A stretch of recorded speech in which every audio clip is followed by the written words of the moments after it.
वाचे मारिता जगणे तोची मोल पावे खरा करण्याचा होईल खरा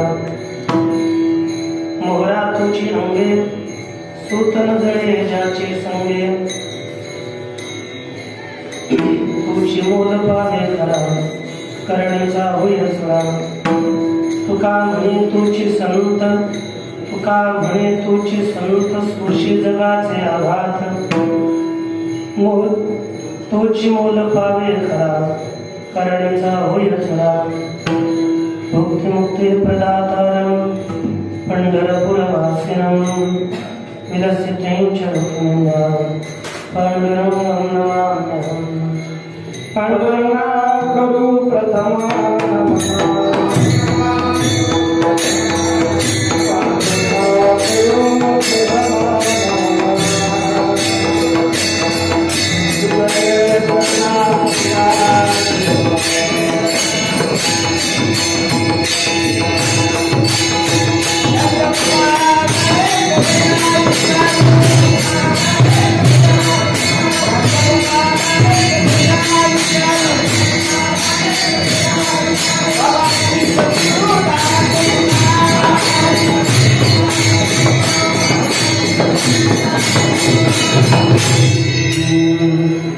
निहारार घनसार सुधाकरां कल्याणदां चम्पकदां भूषां पुष्पकुण्डकीनकुचकुम्भमनोहरां वाणीं नमामि मनसा वचसा विभूत्यै।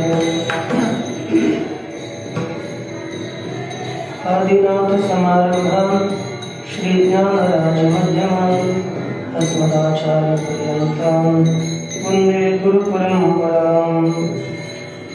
ज्ञानेशं नामदेवं च एकनाथं तथैव च तुकारामं तथा वन्दे वारकरी परम्पराम्।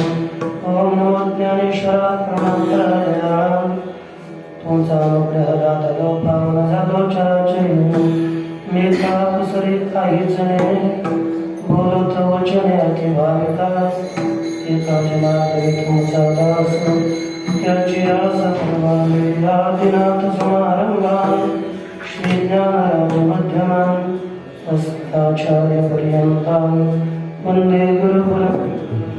आदिनाथं च मत्स्येन्द्रं गोरक्षं गृहिणीं तथा निवृत्तिं ज्ञानदेवं च जोगवन्दे मुहुर्मुहुः। संतांचे पायी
वाचे मारिता जो घनी तोची मोल पावे खरा करणीचा होईल खरा। प्रस्तुत श्री जगद्गुरु तुकाराम महाराजस्य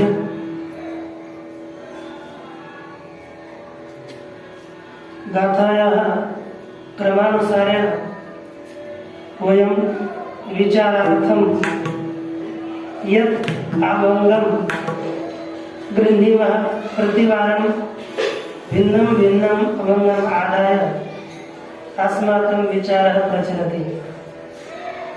तद्क्रमेणैव एतद्वारम् अपि श्री जगद्गुरु तुकाराम महाराजानां चतुर्चरणस्य श्री संतस्य वास्तविकं यत् स्वरूपं वर्तते अर्थात् क्षीरनीर विवेक कारकः अभंगः अद्य सेवायाः कृते विद्यते।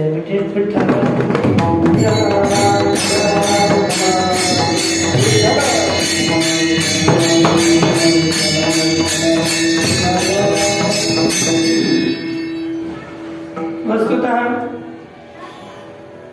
यद वस्तु वयं गृहीतुम् इच्छामः तद वस्तु वास्तविकम् अस्ति न वा अथवा तद वस्तु मिथ्या वर्तते अनृत अर्थात अनृत असम्यक नश्वर वस्तु वर्तते वास्तविक अस्ति अथवा वास्तविकं तद वस्तु नास्ति एतस्य निर्णयः भवेत् तदा एव यद् वास्तविकं वस्तु तद् वस्तु वयं गृह्णीमः यद् वास्तविकं नास्ति तस्य वयं त्यागं कुर्मः कुत्रापि सत्यं वस्तु स्वीकुर्मः असत्यं वस्तु वयं न स्वीकुर्मः अत्र सतामपि लक्षणं वास्तविकं किं वर्तते तद् लक्षणं स्वीकुर्य वयं वास्तविकं फलं प्राप्नुमः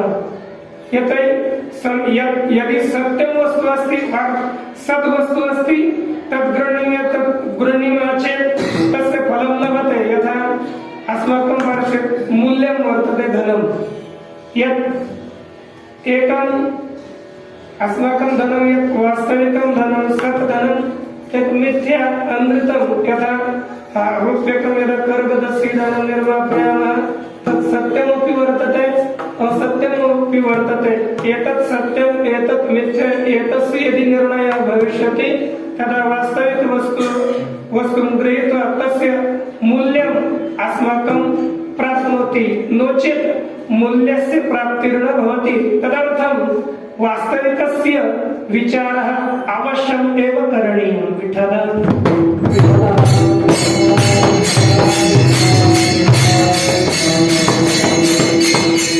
विशेषतः सज्जनः सन्तः विवेकिनः पुरुषाः एतस्य निर्णयं कुर्वन्ति एतत् सत्यं वर्तते एतत् असत्यम् अस्ति इति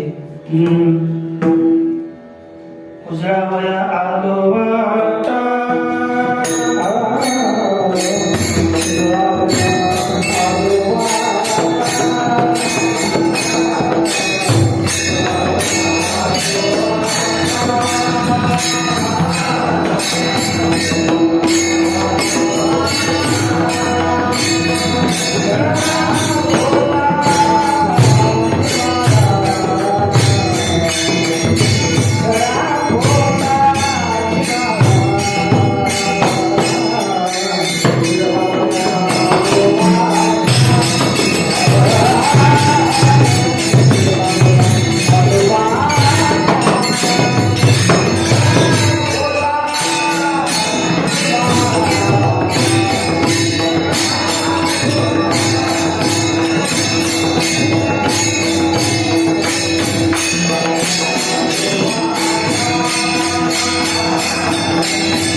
असत्यं किम एतस्य निर्णयार्थं सन्तः आगच्छन्ति अस्मिन् भूतले तत्र वास्तविकं वस्तु सत्यं न्यूनं भवेत् तर्हि वयं स्वीकुर्मः किन्तु असत्यम् अधिकम् अस्ति तर्हि चेत् तस्य त्यागमेव कुर्मः शतरूप्यकं सत्यं वर्तते तत् स्वीकुर्मः सहस्रं न 2000 असत्यम् अस्ति चेत् तस्य स्वीकारं न कुर्मः यतोहि सत्यस्यैव मूल्यं वर्तते सत्यैव फलं ददाति असत्यं कुत्रापि फलदायी न भवति अतः सत्यस्यैव स्वीकारः भवेत् अतएव जगद्गुरु तुकाराम महाराज अपि वदन्ति थोडे परिनिरे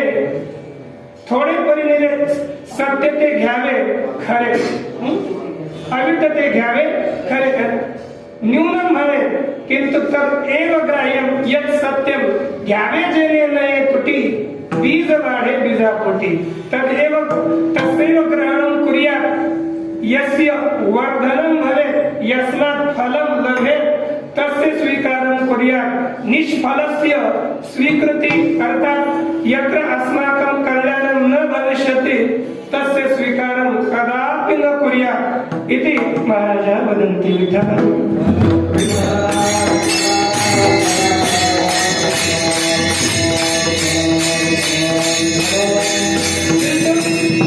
यदा कदाचित् अविवेकिनः मनुष्याः भवन्ति ते सत्यस्य वास्तविकस्य स्वीकारं न कुर्वन्ति ते तु असत्यस्य यतो हि विचाराभावात् एतत् सत्यं वर्तते अथवा असत्यम् अस्ति एतस्य निर्णयः यावत् न भवति तावत् पर्यन्तं वयं सत्यं वस्तु गृहीतुं कदापि न शक्नुमः भवन्तः यदा कदाचित् शृण्वन्ति एव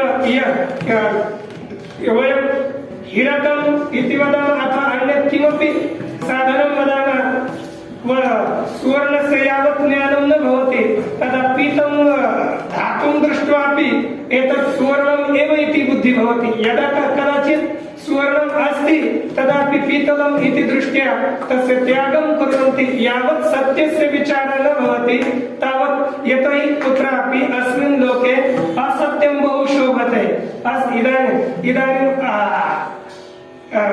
अलङ्काराणि धारयन्ति असत्य अलङ्कारः एतावत् शोभन्ते सत्यस्य तावती यदा कदाचित् शोभा न भवति तावत् असत्यं दृश्यते तस्मात् कारणात् जनाः सत्यं त्यक्त्वा असत्यम् एव स्वीकुर्वन्ति असत्यस्य पृष्ठे अनुधावन्ति अतएव जगद्गुरु तुकाराम महाराजस्य एकम् इत्थमेव वाक्यं वर्तते विठ्ठलं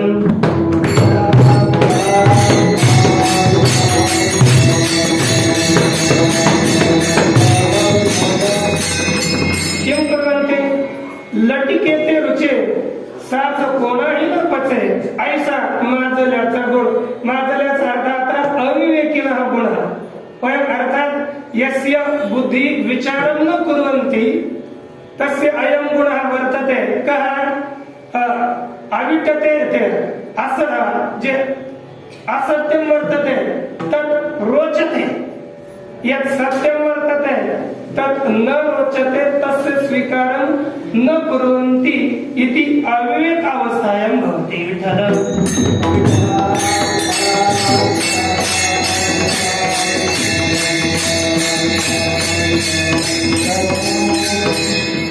यथा वयं एक हरिणः वर्तते हरिणः किं मृगः किं करोति हरिणः मृगः तस्यैव नामानि सन्ति सः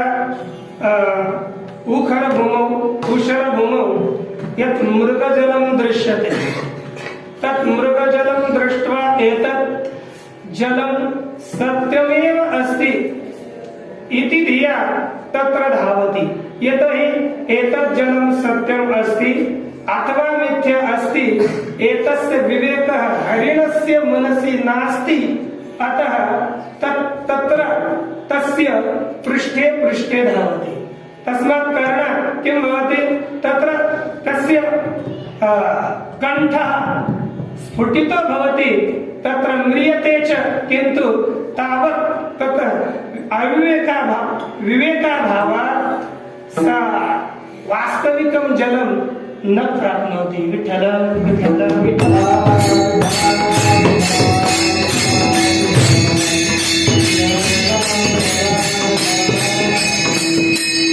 आणि खोटियाचे पिसे उरफोडी आरंभ वर्तते मृगजळ दिसे साचपणा ऐसे खोटियाचे पिसे उरफोडी जाणोनी का करा आपलाने घात विचारी पाहित लवलाही तद्वद एव या विचारं न करोति तस्य एतादृशी स्थितिर्भवति अतः मनुष्यैः निरन्तरं सदैव स्वस्य कल्याणस्य विचारः कर्तव्यः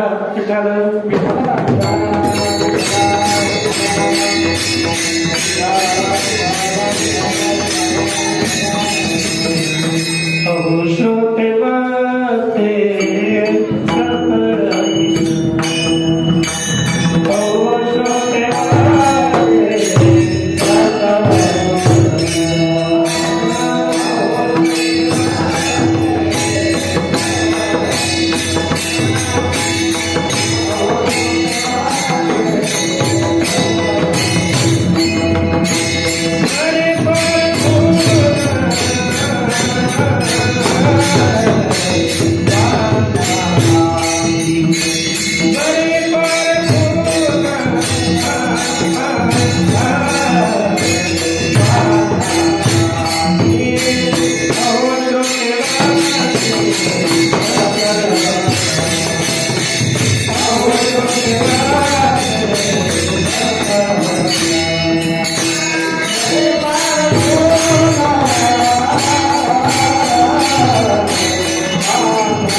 सर्वे जनाः शृण्वन्तु सम्यग्रीत्या विचार्य यत् सत्यं वस्तु वर्तते तत् स्वीकुर्वन्तु असत्यस्य वस्तुनः स्वीकारं कदापि न कुर्यात् यत् सत्यं वर्तते तस्यैव स्वीकारः भवेत् इति सर्वान् जनान् श्री जगद्गुरु तुकाराम महाराज आह्वानं कृत्वा वदन्ति यत् सत्यं वर्तते तस्यैव स्वीकारं कुर्यात्। तर्हि एतत् वस्तु सत्यमस्ति एतद् वस्तु असत्यमस्ति एतस्य निर्णयः कथं भवेत् एतस्य निर्णयार्थं किं कर्तव्यं तर्हि केवलम् एतद् वस्तु सत्यमस्ति अयं सम्यक् वर्तते इति उक्त्वा न चलति अयम् असम्यक् अस्ति इत्यपि उक्त्वा न चलति तत्र लक्षणं द्रष्टव्यं यदि योग्यं लक्षणम् अस्ति चेत् सम्यक् योग्यं लक्षणं नास्ति चेत् असम्यक् असत्यं तर्हि लक्षणेनैव प्रत्येक वस्तुनः स्वरूपं निर्धार्यते लक्षणं विना तस्य स्वरूपस्य ज्ञानं एतत् स्वर्णं सत्यम् अस्ति वा असत्यम् एतस्य लक्षणं यः जानाति तदेव वदिष्यति एतत् सत्यम् अस्ति अथवा मिथ्या अस्ति नो चेत् वयं न जानीमः सत्यम् अस्ति अथवा असत्यम् अस्ति अस्ति हस्ते केवलम् एतस्यैव ज्ञानं भवति सत्यासत्यस्य ज्ञानं तावत् न भवति यावत् लक्षणस्य ज्ञानं न भवति।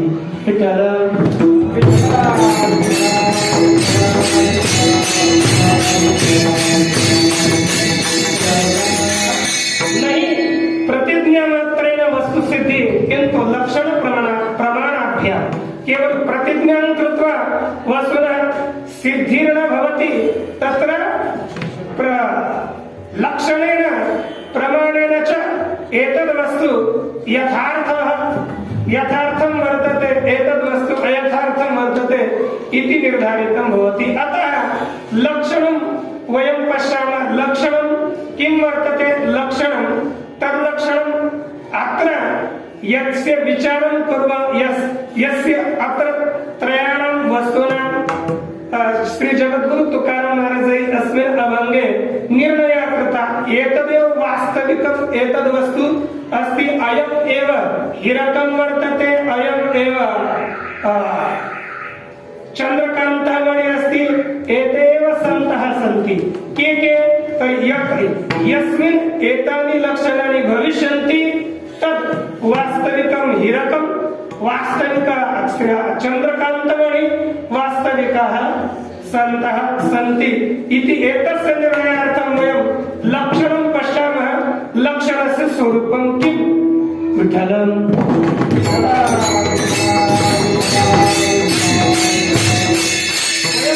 निरन्तरं पश्यामः लक्षणस्य स्वरूपार्थं सामान्यतः तर्कसङ्ग्रहादिग्रन्थे लक्षणं कृतम् असाधारणधर्मो लक्षणम् यत् असाधारणधर्मः वर्तते तदेव तस्य वस्तुनः लक्षणं भवति। यथा वयं पश्यामः यथा गोः स्नास्नादिमत्वम् इति लक्षणं वर्तते स्नास्नादिमत्वम् अर्थात् गलकम्बलवत्वं कण्ठे मराठ्यां कोळि इति वदन्ति अन्यत्र कुत्रापि न भवति केवलं गवि एव वर्तते तस्मात् कारणात् स्नास्नादिमत्वम् इति गोः लक्षणं सम्भवति। विठ्ठलं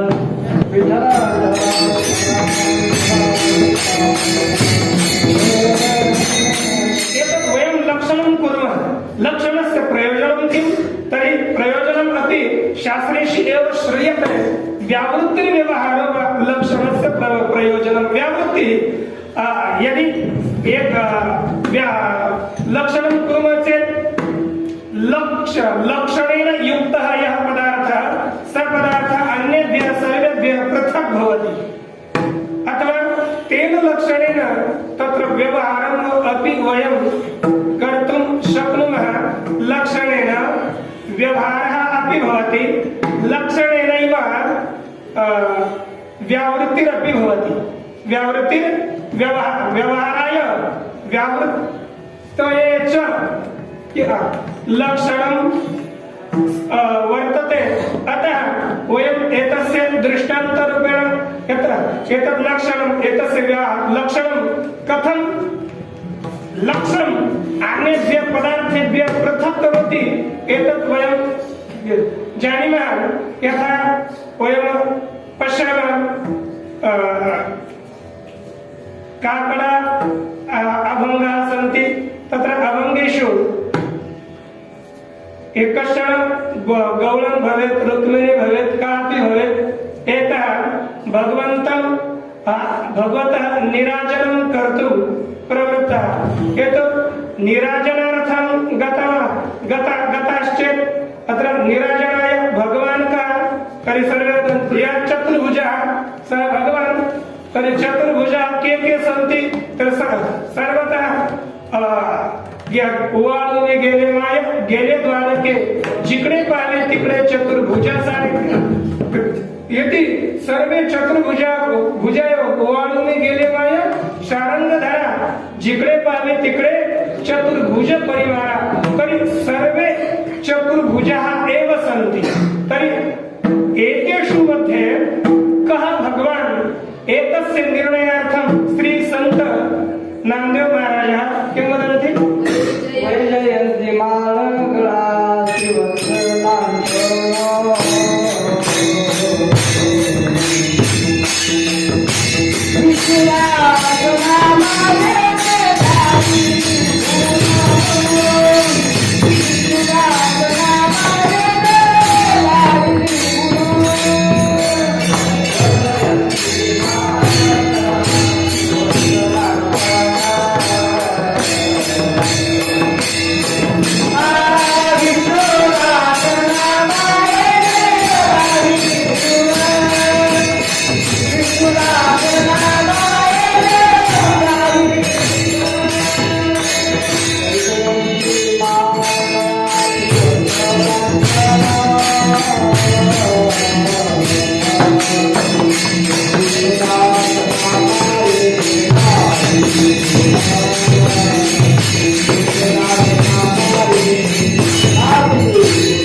भगवतः चिन्नं गुण अर्थ लक्षणं दर्शयन्ते कि वैजयन्ति माला श्रीवत्सलाञ्छनं च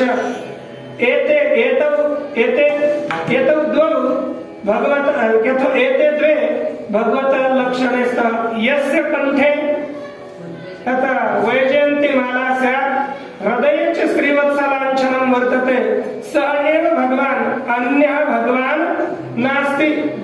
चतुर्भुजाः भवेयुः सर्वे, किन्तु ते भगवान् भवितुं न अर्हन्ति। अतः एतेन लक्षणेन भगवान् अन्येभ्यः पृथक् वर्तते, तर्हि भगवतः व्यावर्तनम् एतेन लक्षणेन कृतम्। अतएव लक्षणस्य प्रयोजनं वर्तते व्यावृत्तिर्व्यवहारः। विठ्ठल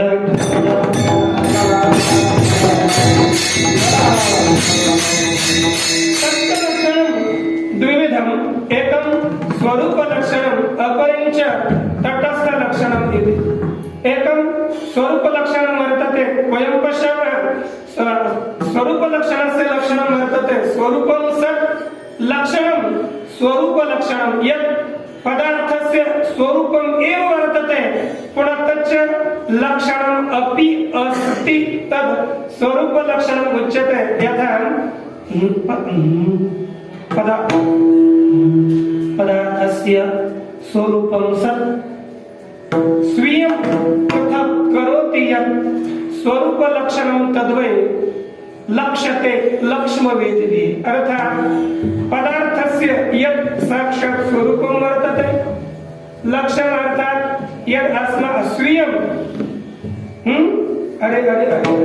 पदार्थस्य साक्षात् स्वरूपं वर्तते, स्वयं एव अन्यस्मात् पृथक् करोति, अन्येभ्यः पदार्थेभ्यः पृथक् करोति, तत् लक्षणस्य ये वेत्तारः सन्ति ते लक्षणम् इति वदन्ति। यथा सत्यं ज्ञानम् अनन्तं ब्रह्म इति परमात्मनः लक्षणं वर्तते। सत् इति परमात्मनः स्वरूपम् अस्ति, चित् अपि परमात्मनः स्वरूपं वर्तते, अनन्तम् अथवा आनन्दम् अपि परमात्मनः स्वरूपं वर्तते। एतत् परमात्मनः स्वरूपं किम्? अरे सच्चिदानन्दम् एव परमात्मनः स्वरूपम्। अर्थात् पदार्थस्य यत् स्वरूपं वर्तते अन्यस्माच्च पृथक् करोति तद् लक्षणम्। अतएव परमात्मनः सत् चित् आनन्दम् इति एव स्वरूपं वर्तते। श्री ज्ञानेश्वर महाराजानाम् अपि वाक्यं वर्तते।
श्री ज्ञानेश्वर महाराज भगवतः स्वरूप लक्षणं कुर्वन्ति।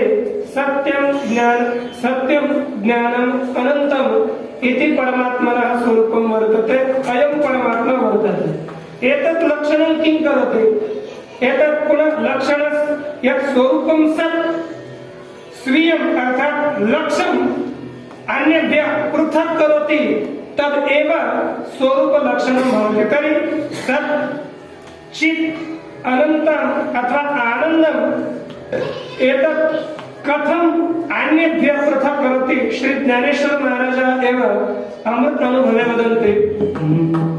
एवं सच्चिदानंदो आत्मा ऐसा शब्दो अन्य व्यावृत्ति सिद्धो वाचक नवे। एवं सच्चिदानंदो हा शब्दो सत् शब्दः आनंद शब्द चित् शब्दः आनंद शब्दश्च एते त्रयः अपि शब्दाः अन्य व्यावृत्ति सिद्धो वाचकनवे अन्यस्य व्यावर्तनं कुर्वन्ति। सत् शब्दः अपि परमात्मनः वाचकः नास्ति, चित् शब्दः अपि परमात्मनः वाचकः न वर्तते, आनन्दः अपि परमात्मनः वाचकः नास्ति। केवलं ये अन्ये पदार्थाः प्राप्ताः तस्य निषेधार्थम् एते त्रयः अपि शब्दाः सन्ति अर्थात् अन्य व्यावर्तकाः। तर्हि सत् शब्दः कस्य व्यावर्तनं करोति? चित् शब्दस्य कस्य व्यावर्तनं करोति? सुखेन आनन्देन कस्य व्यावर्तनं भवति? श्री ज्ञानेश्वर महाराजैरेव प्रोक्तम्। तैसे असताची व्यावृत्ती सत म्हणून आणि श्रुती जडाची व्यावृत्ती चिद ऐसे, जडाची समाप्ती चिद ऐसे अर्थात असताची व्यावृत्ती असत पदार्थस्य व्यावृत्त्यर्थम अर्थात परमात्मा असत नास्ति इति कथनार्थम सत् शब्दः वर्तते। परमात्मा जडः न वर्तते इति प्रतिपादनाय चित् शब्दः वर्तते। परमात्मा दुःखरूपः नास्ति इति वक्तुं सुखम् इति शब्दः, आनन्दः इति च शब्दः वर्तते। विठ्ठल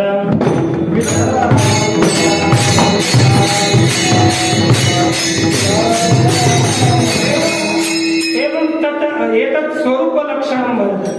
स्वरूपलक्षणं साक्षात् पदार्थस्य स्वरूपं स अन्येभ्यः व्यावर्तयति तत् स्वरूपं तद्वदेव अपरं लक्षणं वर्तते तटस्थलक्षणम् अर्थात् कादाचित्कत्वे सति व्यावर्तकत्वं तटस्थलक्षणस्य लक्षणं पदार्थे कादाचित्कं यत् पदार्थे कादाचित्कं सत् लक्ष्यं पृथक् करोति यत् तटस्थलक्षणं तद्वै लक्ष्यते लक्ष्मवेदिभिः अर्थात् यत् लक्षणं पदार्थे कदा कदा वर्तते नित्यं न तिष्ठति, यदा कदा तत्र वर्तते आणि तत् पदार्थम् अन्येभ्यः पृथक् करोति तत् लक्षणं तटस्थलक्षणम् इति उच्यते। यथा अयं संसारः वर्तते, संसारः परमात्मनि सदैव नास्ति, जगतः उत्पत्ति सदैव न भवति, जगतः लयः सदैव न भवति, स्थितिरपि सदैव नास्ति। कदा कदा उत्पत्ति काले उत्पत्ति, संहार काले उपसंहारः, स्थिति काले एव जगतः स्थिति वर्तते परमात्मनि एव। तर्हि एतत् यत् परमात्मनः लक्षणं तदेव लक्षणं तटस्थ लक्षणं कदा कदा भवति। यतो वा इमानि भूतानि जायन्ते येन जातानि जीवन्ति यत् प्रयन्तं विशन्ति तत् ब्रह्म तत् विजिज्ञासस्व। अर्थात यस्मात् जगत उत्पत्ति मत्व जगत स्थिति मत्व जगत संहार कर्तृत्व एतद् यत् परमात्मनः लक्षणं तत् तटस्थ लक्षणं। यथा वयं दृष्टान्तेन जानीमः, कश्चन एकः देवदत्तः वर्तते, स देवदत्तः यज्ञदत्तस्य गृहं गन्तुम् इच्छति। तेन यज्ञदत्तः उवाच मम गृहे कदापि भवान् यदि अस्मिन् आलन्दी ग्रामे आगच्छति चेत् मम गृहे आगच्छतु। तदा आलन्दी एतावती विशाला, तर्हि तत्र कुत्र एतस्य गृहम् अस्ति सः तु न जानाति। तर्हि सः अन्यम् एकं पुरुषं पृच्छति, भो महोदय यज्ञदत्तस्य गृहं गृहं कुत्र वर्तते, तत्र अहं गन्तुम् इच्छामि। तदा सः अन्यः मनुष्यः देवदत्तं वदति, देवदत्त यज्ञदत्तस्य गृहं गन्तुम् इच्छति चेत् अत्र तत्र गृहं एतस्य गृहस्य उपरि काकः उपविष्टः दृश्यते वा? सति आम् दृश्यते, सः तत्र काकः वर्तते। तर्हि सः काकः यत्र अस्ति काकवत् एव देवदत्तस्य गृहं वर्तते। तर्हि अयं देवदत्तः तं गृहं दृष्ट्वा सः गृहं समीपे अथवा गृहं समयः गच्छति तदैव सः काकः उड्डीय गतवान्। इदानीं तस्मिन् गृहे सः ततः उड्डीय अन्यस्मिन् गृहे गत्वा काकः न्यविशत्। तदा अभवत् किं, तर्हि यत्र काकवत् एव देवदत्तस्य गृहं, तर्हि पुनः तद्देवदत्तस्य गृहमस्ति यत्र काकः उपविष्टः, यत्र पूर्वं काकः आसीत् तदेव देवदत्तस्य गृहम्। इदानीं काकः लक्षणम् अस्ति किन्तु कदाचित् निरन्तरं न वर्तते, कदाचित् तत्र आसीत् अन्येभ्यः गृहेभ्यः तस्य गृहस्य व्यावर्तनम् अपि कृतम्। अतः काकः किं लक्षणं? तटस्थ लक्षणं।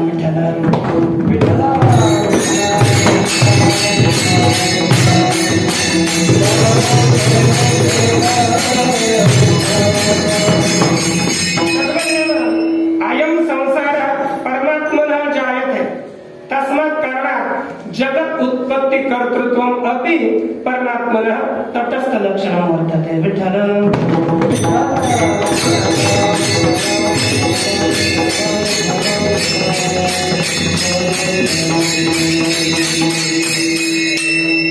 जया पासुनी सकल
जगद्गुरु तुकाराम महाराज कृतं की यस्मात् सर्व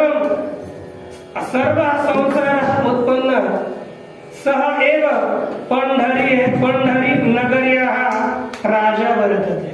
तरी सः एव परमात्मा सः एव विठ्ठल अर्थात यस्मात् पृथिव्यादेः उत्पत्तिरभवत् सः एव पंढरीनाथः इति पंढरपुरस्य राजा नृपः वर्तते इति पाण्डुरङ्गस्य परमात्मनः लक्षणं। तद्वदेव सताम् अपि लक्षणं किमपि भवेत् तद् लक्षणं ज्ञात्वा वयं सन्ता अथवा सतां सेवां कर्तुं वा अथवा स्वयम् अपि तादृशं भवितुम् अर्हामः तर्हि तस्य लक्षणम् अस्माभिः ज्ञातव्यं। तत् लक्षणं किन्तु यः विवेकी वर्तते यः कश्चन ज्ञाता अस्ति तदेव तस्य लक्षणं वक्तुं शक्नोति।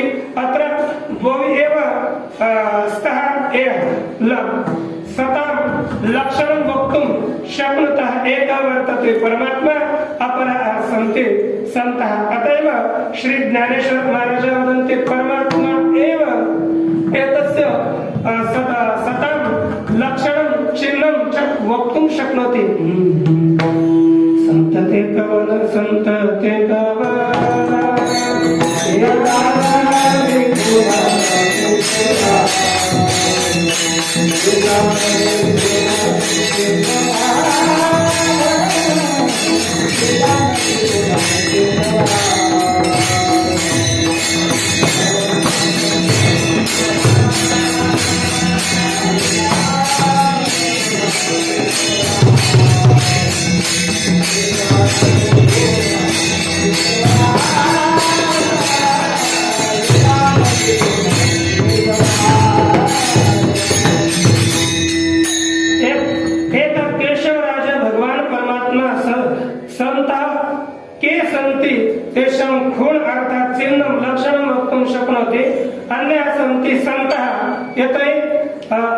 जगद्गुरु तुकाराम महाराज वदन्ति तुका म्हणे आम्ही तेथील पारखी नाचू देखो वेखी पुढे वयम तत्रत्य ज्ञातारः स्म।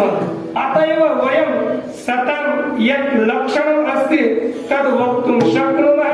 ते सन्तः के तस्य लक्षणं शृण्वन्तु चतुर्थचरणे।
सोसी जगाचे आघात। जगद्गुरु तुकाराम महाराज वदन्ति सः एव सन्तः ते एव सन्तः सन्ति तोचि इत्यत्र तत्र तु प्रथमा अत्र वयं बहुवचनं कुर्मः ते एव सन्तः सन्ति यः जगतः आघात अर्थात् प्रहारादिकं सोढुं समर्थः ते एव सन्तः भवन्ति विठ्ठल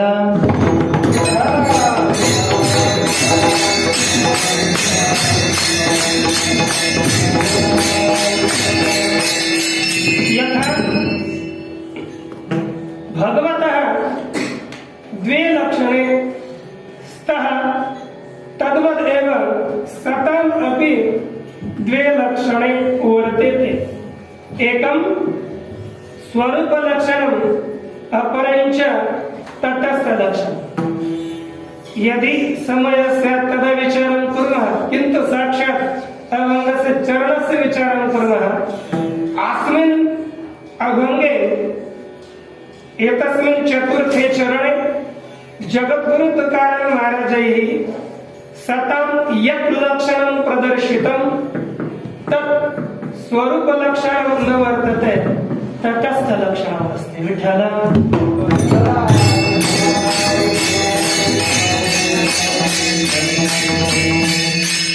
यतः अत्रोक्तं यः जगतः आघातं सहते सः सन्तः आदवेव ज्ञातव्यं यतः अयम् आघातस्य अलं द्विविधं वर्तते एकं प्रयत्नपूर्वकं यः आघातम् अर्थात् प्रारादिकं दुःखं सहते आघात इत्यस्य अर्थं स्वीकुर्वन्तु सरलतया दुःखमेव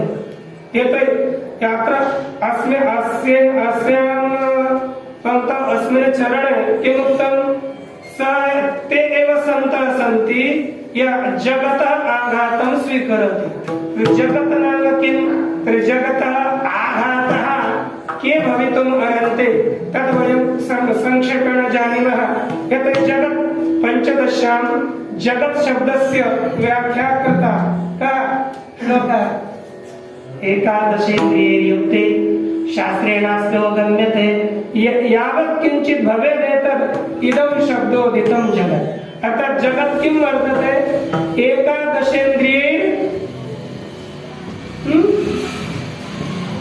एकादशेन्द्रियैर्इन्द्रियैः पुनः मनस् एकादशेन्द्रियैर्इन्द्रियैः युक्त्या शास्त्रेण वा यत्किंचित् अवगम्यते ज्ञायते एकादशेन्द्रियाणि कानि सन्ति पंचकर्मेन्द्रियाणि पंचज्ञानेन्द्रियाणि एकञ्च मनः एतैः एकादशेन्द्रियैर्युक्त्या शास्त्रेण अप्यवगम्यते शास्त्रेण च यस्य ज्ञानं भवति अर्थात् प्रत्यक्षादिप्रमाणेन अप्रत्यक्षप्रमाणेन अनुमानप्रमाणेन शब्दप्रमाणेन च यस्य ज्ञानं भवति तत् सर्वं जगत् इति वक्तुं शक्यते तत् जगत् एव वर्तते तेभ्यः ये आघातः भवन्ति अर्थात् अत्र विशेषतः अस्मिन् जगति द्वौ पदार्थौ स्तः यः आघाताः वर्तन्ते अर्थात् आघातयोग्यः कः एकम् इन्द्रियाणि अपि आघातं कुर्वन्ति अपरः विषयः अपि आघातं कुर्वन्ति इन्द्रियाभ्यः अपि आघात अर्थात् दुःखं तर्हि इन्द्रियेभ्यः दुःखं जायते विषयेभ्यः अपि दुःखं जायते श्री ज्ञानेश्वर महाराजः मात्रा स्पर्शास्तु कौन्तेय शीतोष्ण सुख दुःखदाः आगमापायनो नित्यास्तान् तितिक्षस्व भारत सहनं कुरु अत्र अस्मिन् श्लोके मात्रा स्पर्शास्तु कौन्तेय शीतोष्ण सुख दुःखदाः मात्राः स्पर्शाश्च इति उभौ अर्थात् मात्रा अर्थात् इन्द्रियाणि स्पर्श अर्थात् विषयः एतयोः ये संयोगाः सन्ति ते सुख दुःखानि ददन्ति निरन्तरं ते ददति अर्थात् इंद्रियाणि अपि सुखं ददाति दुःखं वा ददाति इंद्रिय विषयः अपि सुखं वा दुःखं तत्र विषयः अपि सुखं अथवा दुःखं ददाति एव अत एव श्री ज्ञानेश्वर महाराज वदन्ति ये इंद्रिय अधीन होईजे तर सुख दुःख शीतोष्णाती पाहिजे सुख दुःखी आपणिजे आपणते अर्थात वयम यदि इंद्रियाधीनः भवामः तदा शीतोष्णादिकं लभामहे तदैव ततः सुखं वा दुःखं वा तेभ्यः एव जायते तद्वत् एवं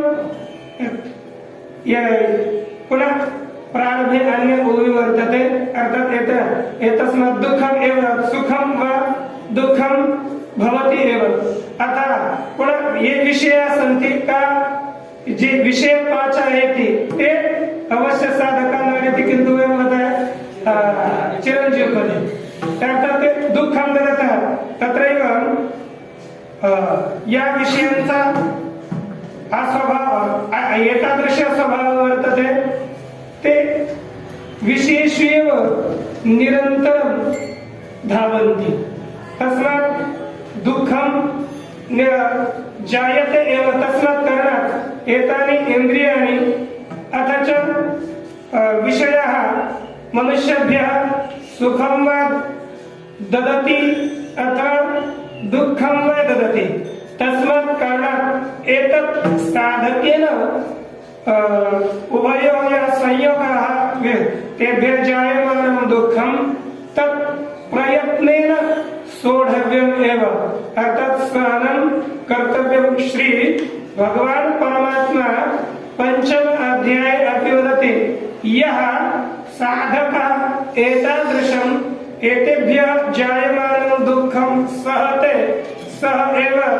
धीरः मनुष्यः भवितुम् अर्हति शक्नोति हैवयः सोढुम् प्राक् शरीर विमोक्षणात् काम क्रोधोद्भवं वेगं सयुक्तः स सुखी नरः शक्नोति हैवयः सोढुम् प्राक् शरीर विमोक्षणात् यः शरीरस्य पतनात् प्राग् एव मृत्योः प्राग् एव कामात् जायमानः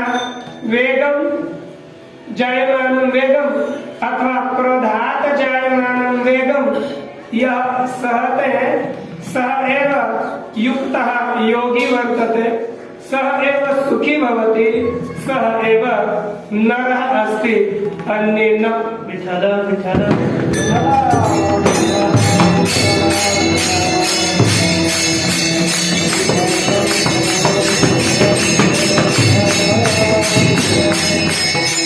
एतादृशः ये साधकाः सन्ति ते अर्थात् अत्र यत् संतपदं वर्तते सोऽसि जगाचे आघात अर्थात् इंद्रियेभ्यः प्राप्यमानं यत् दुःखम् अथवा विषयेभ्यः प्राप्यमानं यत् दुःखम् एतादृशं दुःखं यः सहते स एव सन्तः भवितुम् अर्हति तस्मात् कारणात् अत्रत्य सोऽसि अत्र पदं वर्तते किं सोऽसि स्वयं सुखं दुःखं न भवति इति नोक्तम् अर्थात् सहनं करोति सः तितिक्षु भवति सहनं यः करोति सः तितिक्षु भवति सा च तितिक्षा द्विविधा एका साधककालीना तितिक्षा अपरा च सिद्धकालीना तितिक्षा अत्र यदा सहनं करोति इति उच्यते तदा सा साधनकालीना तितिक्षा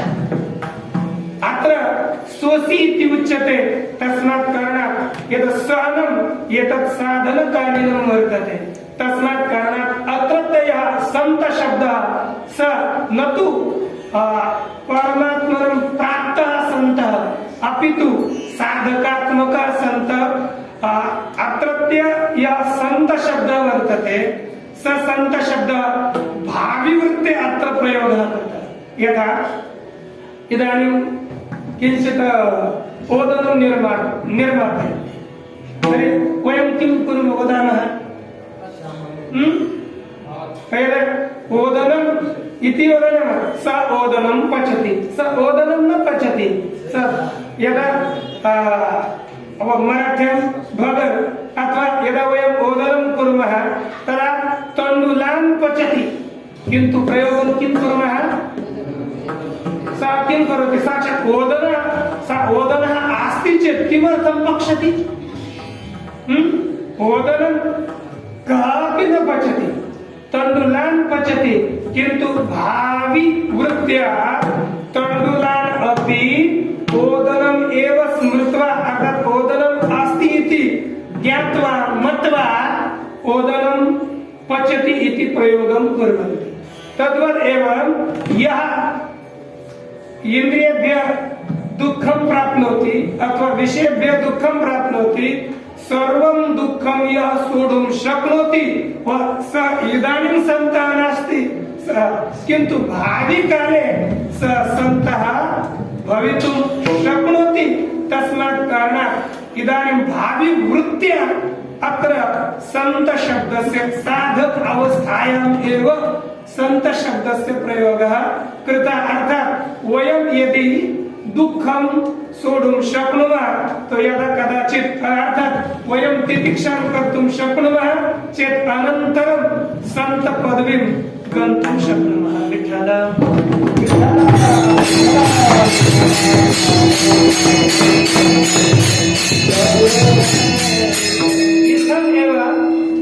इत्थम् एव एका कथा वर्तते पञ्चकलायाम् एव वदामि श्रीमद्भागवते 11 स्कन्धे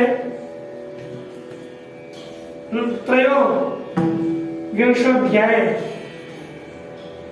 विचारः आगतः यदा तत्र भगवान् उद्धवम् एकस्य भिक्षोः कथां वदति तर्हि उक्तम् अरे अस्मिन् जगति ये जनाः वर्तन्ते तेभ्यः ते यदि निन्दां करिष्यन्ति भर्त्सनं करिष्यन्ति चेत् तादृशदुःखं यः सोढा सहनकर्ता वर्तते सः अस्मिन् जगति अतीव दुर्लभः वर्तते अस्मिन् जगति एतादृशः मनुष्यः अतीव दुर्लभः तस्मात् कारणात् तम् एव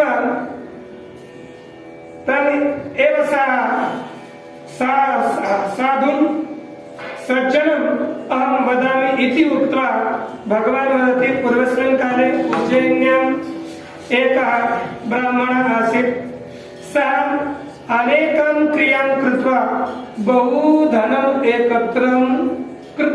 एकत्रीकृतवान् सः केभ्यः अपि अन्येभ्यः धनं न ददाति स्म तं दृष्ट्वा सर्वे दुःखिनः अभवन् पत्नी पुत्रः अन्ये सर्वे दुःखिनः अभवन् ते सर्वे एतस्य अनिष्टम् एव चिन्तयन्ति स्म कदापि एतस्य अकल्याणं भवेत् सः म्रियेत वा इति सर्वे जनाः चिन्तनं कुर्वन्ति स्म पश्चात् सः न यज्ञं करोति स्म न साधनं करोति स्म तदा ये आदिदैवक देवताः सन्ति ते सर्वे क्रुद्धाः यदा क्रुद्धाः तदा शनैः तस्य धनं गतं कैश्चित् चौरैः नीतं केचित् तस्य बान्धवाः सन्ति तैः नीतम् अथवा राजा वर्तते तेन गृहीतं तस्य पार्श्वे किमपि धनं नावशिष्टं तदा स विचारम् अकार्षीत् मम समीपे एतावत् धनम् आसीत् किन्तु मम कालः अस्मिन् धने व्यर्थं गतः इतः अग्रे अहं साधनं करोमि इति विचार्य स्वस्य खट्वांग राजा वर्तते सः अपि एकहोरायां स्वस्य परमात्मपदवीं लब्धवान् तस्मात् कारणात् अहम् अपि साधनां कृत्वा परमपदं प्राप्स्यामि इति धिया सः सन्न्यासं गृहीत्वा साधु वेशे अर्थात दिगंबर साधु वेशे एव इतस्तत भिक्षां गृहीत्वा भोजनादिकं करोति स्म।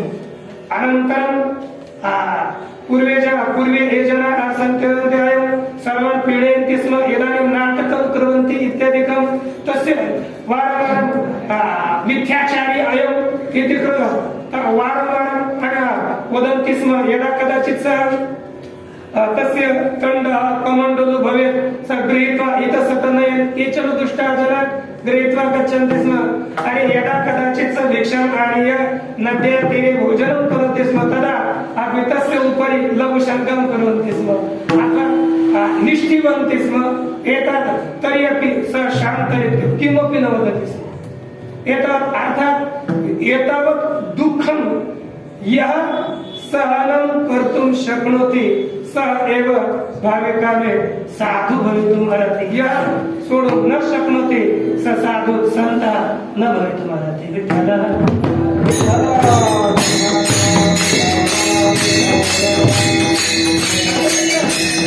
ज्ञानराजं प्रति श्री मुक्तांबा वदति योगी पावन मनाचा साहे अपराध जनाचा विश्वरागे झालेल्यांनी संत सुखे व्हावे पावे। या सहनं करते सह एव संतः सहनं कर व्युत्पत्ती नास्ति सहनं करोति इति संतः व्युत्पत्ती नास्ति किन्तु यः आघातं सहते सः एव सन्तः भवितुम् अर्हति।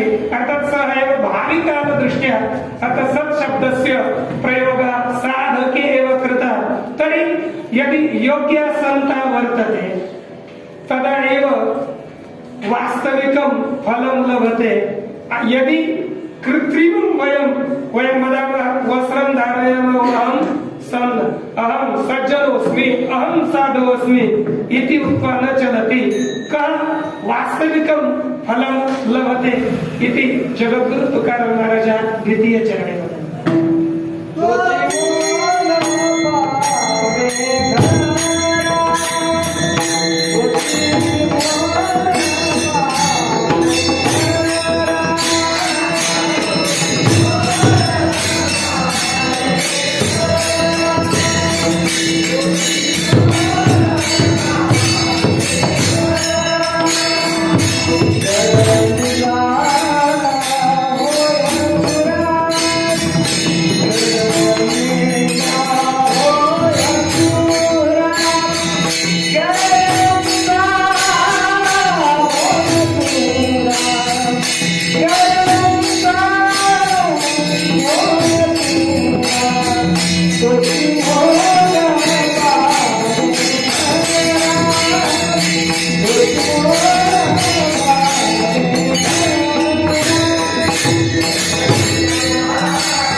मूल्यं प्राप्नोति। कः यः जगतः आघातं दुःखं सहते सः एव वास्तविकं मूल्यं प्राप्नोति। किं यतो यः साधकः वर्तते तस्य जीवने वास्तविकं मूल्यं किमस्ति? मोक्षः। सः एव मोक्षः वास्तविकरीत्या मोक्षं प्राप्तुं शक्नोति। अर्थात् वयं विचारसागरादिषु ग्रन्थेषु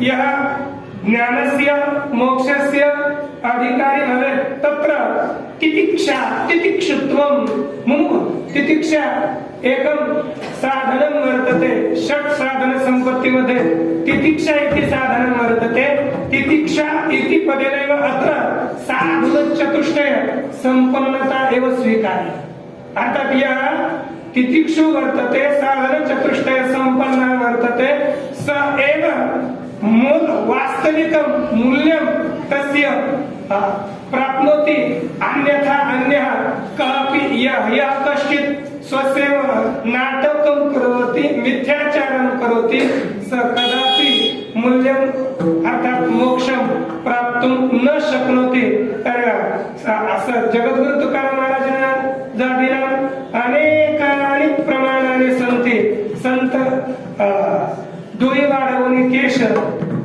अथवा मिळवून लागणारी शकुन सांगती नाना परी तुका म्हणे मैंद तेथे कैसा गोविंद अर्थात भगवत प्राप्ती तत्कर्ण भवती केवल अर्थात मुखी बोले ब्रह्मज्ञान मनी धन अभिमान अर्थात एतादृशी यस्य क्रिया वर्तते सः मोक्षं कदापि प्राप्तुं न शक्नोति यः सत्साधु वर्तते यः सहनं करोति अर्थात तितिक्षु वर्तते साधन चतुष्टय संपन्नः अस्ति स एव मोक्षात्मकं फलं प्राप्तुं शक्नोति अर्थात मूल्यं प्राप्नार्थं योग्य वस्तु भवेत् तदैव तस्य किंचित् मूल्यं प्राप्नोति अन्यथा मूल्यं न प्राप्नोति एतस्य कृते एव श्री जगद्गुरु तुकाराम महाराजः दृष्टान्त रूपेण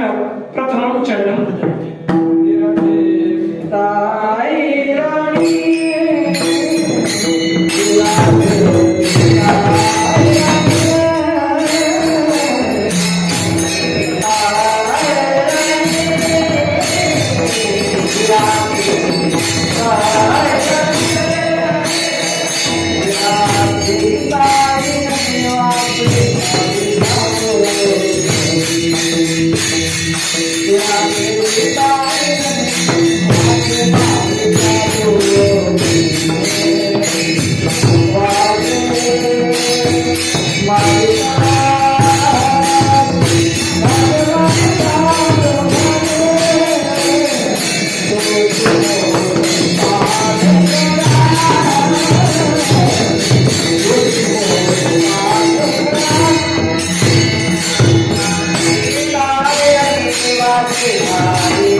ददति हीरा आयरनी ठेविता है ना हीरा ठेविता ऐरणी वाचे मारिता घडी हीरा ठेविता हीरा ऐरणी व घणी मारिता वाचे अर्थात सरळ अर्थ मराठीमध्ये आम्ही अग्रेचला मी पूर्ण संबंध म्हणजेच हिरा आयरनीवर ठेवून वरून घराने जर मारला आणि तो वाचला तर तोच हिरा खरे मोल प्राप्त करू शकतो.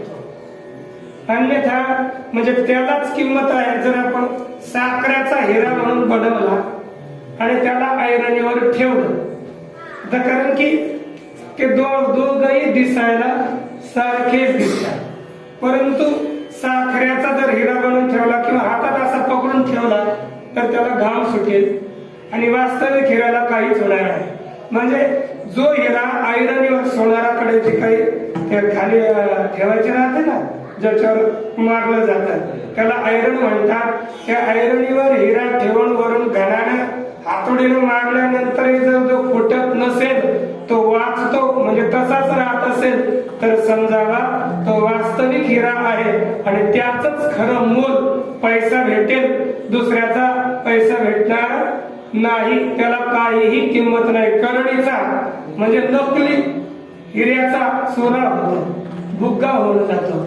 म्हणजे यामध्ये काय सांगतात, जो वास्तविक साधक असेल, जो सुखदुःखाच्या वेळेस सहन करू शकेल, जो सहन करू शकतो तोच नंतर परमात्मा तत्वाला प्राप्त होऊ शकतो, त्यालाच खरी किंमत प्राप्त होईल. जो केवळ दुःख आल्यानंतर त्या दुःखामध्ये जर अतिशय उद्विग्न दुःखी होत असेल, ते सहन करण्याची त्याच्यात क्षमताच नसेल आणि घरी पळून जात असेल तर तो कधीच परमात्म्याच्या आणि मोक्षाच्या मार्गावर सफल होणार नाही.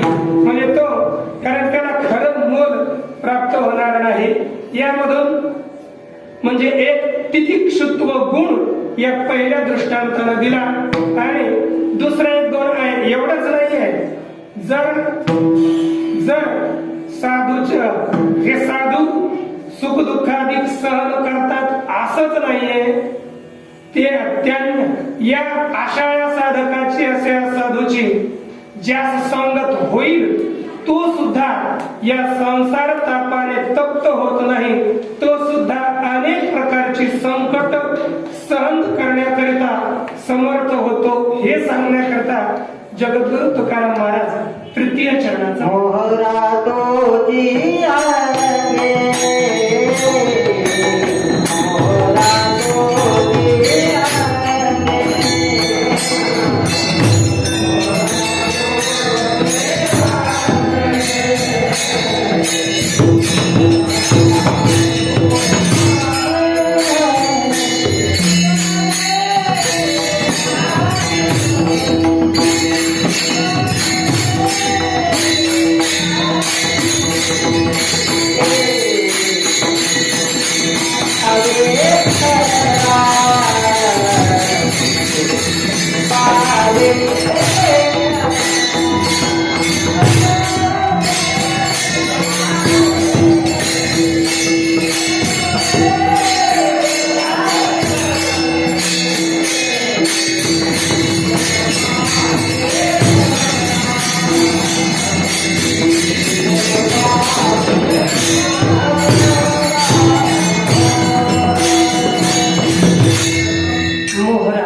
मोहरा अर्थात चंद्रकांत मणी.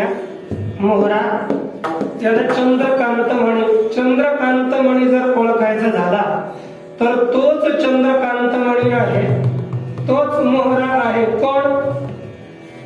ज्याच्या संगतीमध्ये सूत जळत नाही. कारण की अग्नीमध्ये आपण सूत माहिती, सुताचा दोरा आपण जर ठेवला आगीमध्ये तर जळेल की राहील? जळून जाईल. परंतु त्याबरोबर आपण चंद्रकांत मणी सुद्धा अग्नीमध्ये ठेवला तर ती अग्नी शीतळ होऊन जाते. ती अग्नी जळते, तिचे जाळ दिसतो परंतु ती जाळत नाही. त्याच्या आगीतून आपण चालून जाऊ शकतो. म्हणजे तोच मोहरा खरा आहे, तोच चंद्रकांत मणी खरा, ज्याच्या संगतीमुळे मध्ये सूत जळत नाही. तसं तोच साधू खरा, ज्याच्या संगतीमध्ये जरी कोणी आलं, दुसरे संसारामध्ये तप्त झालेले मनुष्य जरी आले तर ज्याच्यापासून त्यांना शीतलता प्राप्त होते, स्वतः सुद्धा जो संसारातून उद्विग्न होत नाही, आणि जो ज्या साधूपासून संसार उद्विग्न होत नाहीत, उलट उद्विग्न झालेला संसार हा शांततेस प्राप्त होतो, तो खरा साधू. म्हणजे दोन लक्षणं दोन दृष्टांतातून दिली. एक दुःख सहन कर्तृत्व, आणि दुसरे सुद्धा त्याच्यामुळे स्वतः उद्विग्न न होणं आणि त्याच्यापासून दुसरे कोणीच उद्विग्न न होणं, असे दोन लक्षणं ज्याच्यामध्ये असतील तो खालच्या चरणामध्ये शेवटच्या चरणात तो संत सांगितला. असा सरळ सरळ या अभंगाचा विचार. म्हणजे या अभंगामध्ये आपण जो विचार पाहिला की खरी वस्तू कोणती आहे, मुख्य काय आहे, खऱ्या वस्तूला फल भेटतं आणि खोट्या वस्तूला काहीच फल प्राप्त होत नाही. मग तीन वस्तू या अभंगात दिले. एक हिरा, दुसरा चंद्रकांत मणी आणि तिसरे संत. जो हिरा ज्याच्यावर घाव घातला असता फुटत नाही, असा जो हिरा सत्य हिरा आहे त्यालाच खरी किंमत प्राप्त होते. ज्याच्या संगतीमध्ये अग्नीमध्ये असून सुद्धा सूत जळत नाही, तो खरा चंद्रकांत मणी, त्यालाच खरी किंमत प्राप्त होते. त्याची किंमत दिली तर त्याला खरा मोल प्राप्त होत. आणि जो या संसारिक दुःखाचं सहन करण्यास समर्थ होतो, तो खरा साधू, त्याला खरी मोक्षरूपी मोक्षाची प्राप्ती होईल, मोक्षरूपी फल त्यालाच प्राप्त होईल. अन्य याच्या विपरीत करणीचा होय चोरा, म्हणजे जो खोटा हिरा असेल त्याचा चोरा होईल. खोटा चंद्रकांत मणी असेल त्यालाही काही किंमत नाही, आणि जो खोटा साधू असेल त्याला सुद्धा काही किंमत नाही. वास्तविक असलं तर बरं, नाही तर आपली हानी झाल्याशिवाय राहणार नाही. म्हणून जगद्गुरु तुकाराम महाराज, आपण शिरनिर्विवेक करून आपण व्हावं कसं, आपण कोणाचा स्वीकार करावा, म्हणजे आपलं अंतकरण असावं कसं, हे दुःख सहन करणे योग्य असावं की याच्या विपरीत नाटकी असावं, हे आपण समजावं आणि योग्य ते आपण स्वीकार करून आपल्या जीवनाचं कल्याण होईल अशीच वस्तू आपण स्वीकार करावी. याकरिता जगद्गुरु तुकाराम महाराजांनी या ठिकाणी संतांचं लक्षण म्हणजे वास्तविक साधकाचं भविष्य काळामध्ये जो संत होऊ शकेल अशा एका साधकाचंच भविष्यकालीन वृत्तीनं इथे संतांचं लक्षण केलेलं आहे. या प्रकारे आपण सरळ सरळ शब्दाचा अर्थ करण्याकरिता प्रयास केला. तर ही सर्व सेवा श्री जगद्गुरु तुकाराम महाराज, श्री ज्ञानवंत सर्व गुरुवर्य या सर्वांच्याच चरणी अर्पण करून आपण याच ठिकाणी थांबूया. ज्ञानेश्वरा